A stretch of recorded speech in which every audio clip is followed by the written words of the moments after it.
అమ్మకి దూరమైనట్లు నాకు దూరమయ్యే అవకాశం మీకు ఇవ్వను నాన్న అంటూ పవన్ అనారోగ్య పరిస్థితిపై హాస్పిటల్కి చేరుకొని కన్నీళ్లు పెట్టుకుంటూ కనిపించేసిన అఖిరానంద్. అయితే అఖిరానంద్ పవన్ కళ్యాణ్ వీరిద్దరూ బాండింగ్ చిన్నప్పటి నుండి ఎంతో ఎమోషనల్గా ఉంది.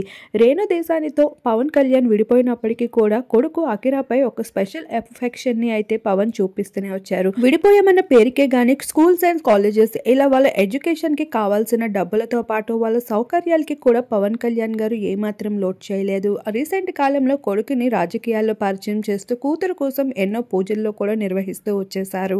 అలానే మూడో భార్యతో కలిసి అఖిరానందని అలానే పాపని కూడా ఇంట్రడ్యూస్ చేస్తూ మేమంతా ఒకటే అంటూ చెప్పుకుంటూ వచ్చారు.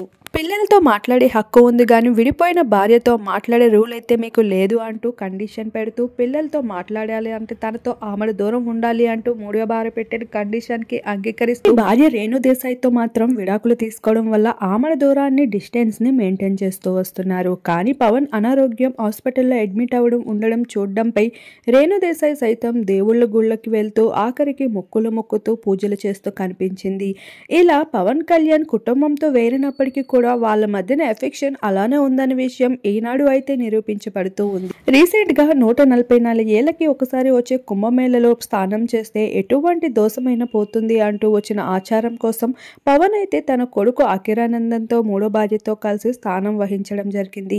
అయితే ఇక అక్కడ తన అనారోగ్యం అయితే చాలా విపరీతంగా విషమిస్తూ రావడంతో వచ్చి రాగానే హాస్పిటల్ బెడ్ పైన పడి ఉన్నారు పవన్. ఇక అది చూసి చాలా మంది అయితే తరలి వెళ్తూ వచ్చేసారు తన కోసం. ఆఖరికి అసెంబ్లీలోకి కూడా వెళ్లాల్సిన సిచ్యువేషన్ వచ్చినప్పటికీ కూడా పవన్ వెనకడుగు వేయాల్సి వచ్చింది తన అనారోగ్యంపై. ఇదంతా తెలుసుకున్న అఖిరా అయితే పవన్ కోసం ఏదైనా చేయడానికి సిద్ధమని, అది ఇండస్ట్రీకి ఇప్పటి వరకు రానని చెప్పిన అఖిరా ఇకపైన తండ్రి కోసం సినిమాల్లో నటించడంతో పాటు ఇక నాన్నగారి కోసం రాజకీయాల్లో సైతం నా వంతు సహాయాన్ని అందిస్తాను అంటూ తెలియజేసుకుంటూ వచ్చారు మీడియాతో.